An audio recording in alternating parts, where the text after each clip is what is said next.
Bonjour à tous, chers étudiants. Subbaro vous propose donc un nouveau numéro du Flash Juriste qui sera consacré au terrorisme et à la liberté d'expression. Alors, on va certainement intensifier cette préparation-là par le biais des Flash Juristes. En effet, toute bonne préparation à l'examen va supposer désormais une certaine intensification. C'est pourquoi je vous propose, ici, continuez de réagir. Je vous remercie d'ailleurs de suivre ces numéros, de réagir et de proposer un certain nombre non seulement de thématiques, mais aussi de séance de méthodologie, le cas échéant.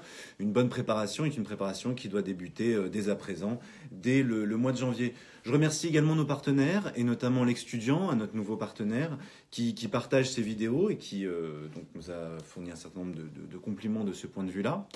Terrorisme et liberté d'expression, c'est quand même une thématique qui est une thématique absolument essentielle. Pour lutter contre le terrorisme, on a pris l'habitude d'entraver, de limiter l'état de droit. On a pris cette habitude-là, que ce soit avec l'existence des cours de sûreté ou encore le fait d'avoir créé des cours d'assises spéciales que l'on a fait rétroagir en 1986 pour pouvoir juger des personnes. Dès lors, on déplace, pour lutter contre le terrorisme, le prisme du droit pénal. On remonte en amont dans le cadre de l'iter criminis. Ce n'est plus la simple tentative. Désormais, ce sont des actes préparatoires qui sont incriminés. Et quelque part, on peut même se poser la question, ne s'agit-il pas de la création, avec ce délit de consultation des sites terroristes, de véritables délits d'opinion? Alors, pour traiter de cette thématique-là, c'est Ambre qui va intervenir. Ambre est responsable pédagogique de Subbaro. Bonjour Ambre et merci. Bonjour Mickaël, merci de me donner la parole dans le cadre de Flash Juriste. Bonjour à tous. Alors en effet, on va aborder aujourd'hui le délit de consultation habituel de sites internet terroristes. Alors, c'est un délit qui a eu un réel parcours du combattant. On est sur un schéma très particulier, plusieurs tentatives de le mettre en place.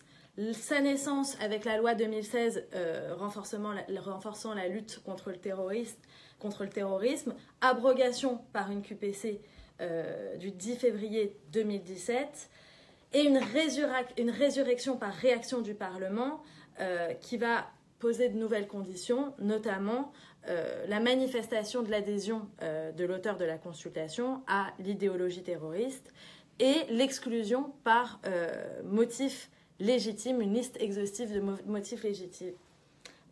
Donc, on réinstaure le délit par la loi du 28 février 2017 relative à la sécurité publique et il n'y a pas eu de contrôle a priori. Donc là, on allait forcément se confronter à un contrôle a posteriori par le Conseil constitutionnel sur saisine de la Cour de cassation.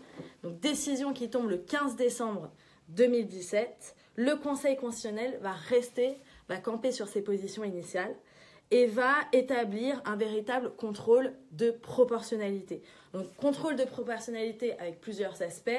Il va donc y avoir une atteinte à la liberté d'expression qui est étendue en fait à la liberté de communication. L'atteinte devrait être nécessaire, adaptée et proportionnée au but poursuivi. Donc, deux aspects. Premier aspect de la motivation du Conseil constitutionnel, la nécessité. Le Conseil constitutionnel considère qu'il y a déjà trop de dispositions. Il y a déjà un arsenal juridique déjà en place considérable. On va pouvoir réprimander ce genre d'actes par le biais d'autres dispositions législatives, notamment à l'article 421-2-6 avec les actes préparatoires à la commission d'un acte terroriste. Et dans cet article particulièrement, on va explicitement citer la consultation habituelle de sites terroristes. On a donc des pouvoirs étendus des magistrats, des enquêteurs. Et le deuxième argument, c'est qu'on a aussi des pouvoirs des autorités administratives de demander, par exemple, aux hébergeurs de sites internet le retrait de certains contenus. Donc, plusieurs prérogatives. On a la possibilité de contrôler, d'une part, les services de communication au public en ligne et d'autre part de surveiller une personne qui consulte justement ces services. Le deuxième aspect justement c'était de contrôler l'adaptation et la proportionnalité de l'atteinte. Le problème c'est que le Conseil constitutionnel a considéré que les dispositions n'imposaient pas l'intention de l'auteur de la consultation de commettre des actes terroristes. Alors, Malgré le fait qu'on ait en effet un élément constitutif qui est la consultation habituelle de sites terroristes, plus la nouvelle condition établie par le législateur, qui était la manifestation de l'adhésion à l'idéologie, malgré la combinaison de ces choses-là, on n'a pas la preuve de l'intention et de la volonté de l'auteur de la consultation de commettre un acte terroriste. Alors, malgré, encore une fois, la manifestation de l'adhésion, et malgré l'exclusion du motif légitime. Ça ne suffit pas à prouver la volonté de l'auteur de la consultation de commettre un acte terroriste. Sur l'exception du motif légitime, elle est trop floue. On a une liste de motifs, mais il manque certains cas. Le Conseil constitutionnel a donc décidé, et conformément à sa position traditionnelle, de résister.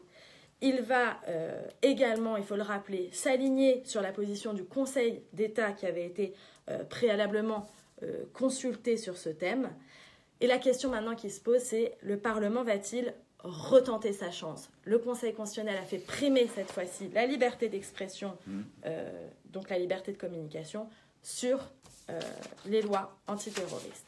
C'est une décision ferme, enfin 2 décisions qui sont fermes, qui se suivent l'une l'autre sur ce délit-là. En plus, en insistant sur l'élément moral de l'infraction, il s'agit d'une preuve quasiment impossible à rapporter. Cette preuve impossible à rapporter conduit concrètement au fait que très certainement ce délit ne peut pas être réhabilité. Comment prouver une adhésion à une thèse terroriste alors que l'on consulte un site, sauf ici par le biais de commentaires ou d'interactions par le biais des réseaux, des likes et ainsi de suite. Déjà réprimandé par d'autres dispositions législatives déjà bien en place. Alors justement, le Conseil constitutionnel, de ce point de vue-là, on peut conclure là-dessus, semble rejoindre la jurisprudence de la Cour européenne des droits de l'homme et l'arrêt de principe qu'il faut absolument citer dès lors que l'on tourne autour de la liberté d'expression, à savoir l'arrêt Handyside contre le Royaume-Uni, qui veut que la liberté d'expression vaut non seulement pour tout type d'opinion, mais aussi pour celles qui heurtent, choquent ou inquiètent, que ce soit l'État ou une partie de la population.